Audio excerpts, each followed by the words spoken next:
akkam jirtu kabajamtoota hordoftoota CK Production arraan tanas seenaa biraa qabannee isiniif dhiyaannee jirra.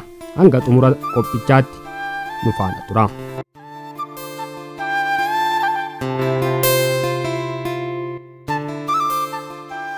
YouTube CK Production jedhu subscribe, like, share gochuun hin dagatinaa.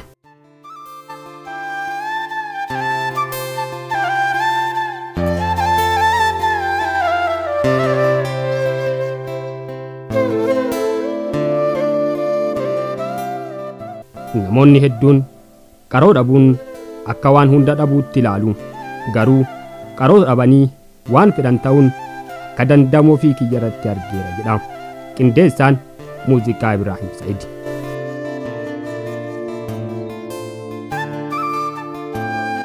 Ani godina Harargee lixaa aanaa mi'eessootti dhaladhe.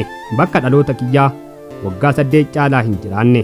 Isa booda rakkoo ijaa waan na mudateef abbaa kiyya wal'aansaaf gara Finfinnee fide. Daa'immaa kiyyatti wanti akka shifaayii wayii qaama kiyya na wareeree ijatti na seene. Sanarraa kan ka'e amma qaroon kiyya hin jiru. Ejji waan baay'ee na dhukkubeef abbaan kiyya magaala Finfinnee na fide. Ottuma hoteela kireeffannee jiraan hiriyaa abbaa kiyyaa wal argine. Hiriyyaan abbaa kiyyaa kun haalli nuti keessa jirru waan isa gaddisiiseef mana barumsaa qaroo dhabeeyyii sabbataa jirutti akkan galee baradhuuf haala naaf mijeessuu eegale. Achittiin barnoota kiyya eegale jechuudha. Bu'aa bayii hedduu keessa darbee amma maatii horadhee jireenya tasgabbaa jiraachaa jira. Wayita mana barumsaa qaroo dhabeeyyii sabbataa seenu umriin kiyya xiqqaa ture. Hanga kutaa 8 mooraa mana barumsaa keessa jiraachaan baradhe.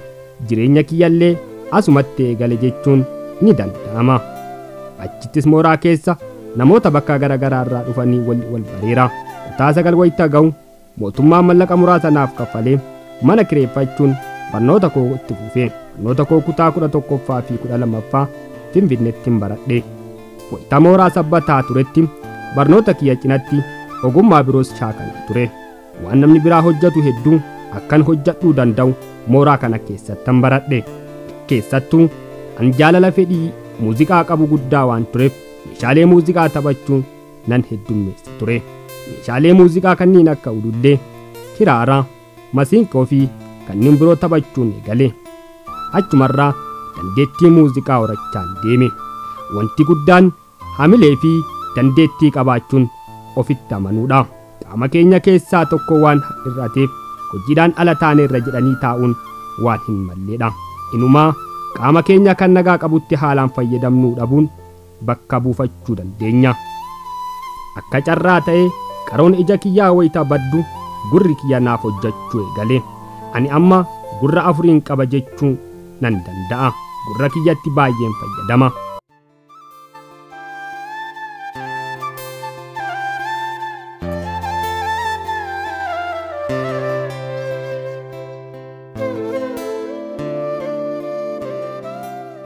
Hiriyoota kiyya warra qaroo isaanii nagaa qabu waliin wayita karaa irra deemnullee waan boodaan dhufu anatu dursee dhaga'eetti hima. Wayita mooraa sabbataa tures wantoota hedduun sagaleedhaan adda baafadheen dafee hubadha. Mooraa keessatti dorgommiiwwan akka kubbaa miilaa, fiigichaa fi kanneen biroo wayita geggeessinu irra caalaa gurra keenyaatti fayyadama. Kanaaf milkaa'inni barnoota kiyyaaf xiyyeeffannaan ani gurra kiyya fayyadamuun kennaa ture hedduu na fayyadeera. Gama dandeettii meeshaa muuziqaatiin ammoo waan achitti baradhe qofa osoo hin taane kennaa uumamaas of keessaa qaba. Ergan kutaa 12ffaa Finfinnee xumuree booda leenjii barsoota kotobee bakka qaroo dhabeeyyiin itti baratan seene. Ergan eebbifamee achuma mana barumsaa duraan keessatti baradhee ture sabbatatti ramadamee waggaa 4 barsiise. Wayita barsiisaa qaroo dhabeeyyii ta'ee sabbataa turetti ummata naannoo waliin hedduu walitti dhufnaa walii galla turre. Dargaggoo gurmaa'anii baandii muuziqaa ijaaratanii akka aartii Oromoo guddisan jajjabeessaan ture. Otuma hojii dargaggootaa qindeessurra jiru weellisaa Xilahuun Gabree wal arge. Weellisaan kun baandii raayyaa ittisaa keessa kan ture yoo ta'u sirba Oromiyaa jiituu jedhamuun beekama. Wayita sana inni boqonnaadhaaf sabbataa dhufee achitti wal argine. Ani nama dargaggoota qindeessee baandii muuziqaa qindeessuuf jedhu na argee na walii hojjechuudhaaf fedhii qabu natti hime. Anis tole jedhee walii hojjechuu eegallee sirbas hojjedheefi sirba ani hojjedheef qabannee gara Finfinnee waliin deemne. Manni muuziqaa nuti itti kennines waan gaarii akkan hojjedhe natti hime. Anas haamileen na jabaatee hojii akkanaa itti fuufee hojjechuu eegale. Duuba hojii barsiisummaa sana dhiiseen gara muuziqaa qindeessuutti seene. Sirba Xilahuun erga hojjedheefiin booda wallee artiist Muluu Baqqalaa kan yaa shoolee bareeda koo jedhuun hojjedhe. Isa booda nama akka kiyyaa qaroo dhabeessa ta'e weellisaa Muhammad Zeyniif wallee ol qabnaa aadaa Oromoo jedhu hojjedheefi sirboota sadan kan Xilahuun, Muluu fi Muhammad Zeynii erga arganii booda artistoota Oromoo hedduun gara kiyya dhufuu eegalanii. Mallaqas argachuu waanan eegaleef meeshaalee muuziqaa biteen guuttadhe. Isa booda haalli kun jiraachuu ergan hubadhee maamillis heddummaataa waan dhufeef mana muuziqaa yookiin istiidiyoo mataa kiyyaa hundeeffadhe hojii kiyyatti fuufe. Garbummaa uummata Oromoo irra gama afaanii, aadaa, seenaa fi aartiitii waggoota dheeraaf tureera. Keessaa'u cunqursaa weellistoota Oromoo irra ture muuziqaa Oromoo akkaataa barbaadamuun akka hin guddanne taasiseera. Itoophiyaa keessatti aartistoonni afaan birootii hojjetan hedduu fayyadamu. Kan afaan Oromoo garuu faayidaa hin argatanii. Haamilee isaanii kanaaf laafaa. Haa ta'u malee kaayyoo waan qabnuuf duubatti hin jenne.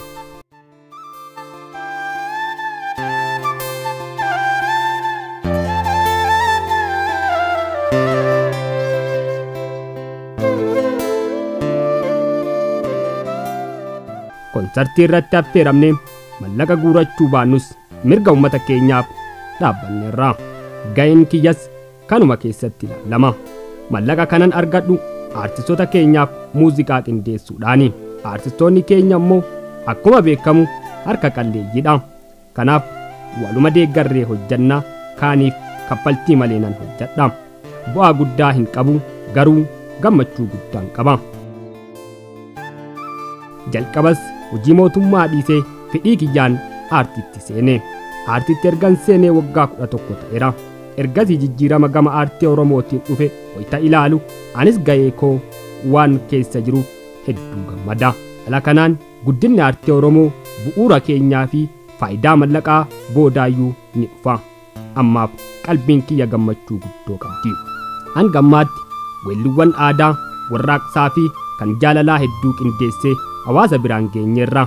Keessaayyuu ergan istiidiyoo mataa kootii banadhe weellistoota sirboota warraaqsaa baasan hedduudhaaf muuziqaa qindeesseera.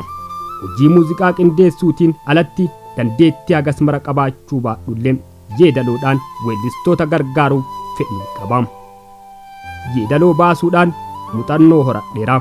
Fedhii guddas qaba. Kanaaf weellistoota yeedaloo babbareedaa baasuu irratti xiyyeeffadheen hojjechaa jira. Kana malees sirboota durii kan akka Dr. Kabajaa, Aartist Alii Birraa, kan Nuhoo Goobanaa, Wasanuu Diidoo fi sirboota durii hojjetaman biroo meeshaa qofaan hojjechaa jira.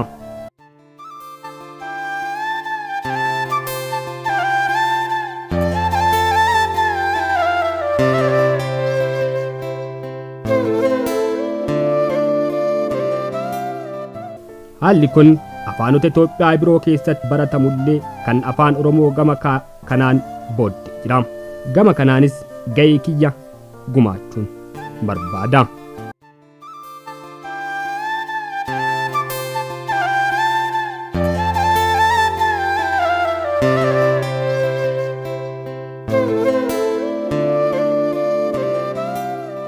Kabajamtoota hordoftoota Siinqee Production seenaa nadhaaf qabanne kana fakkaata.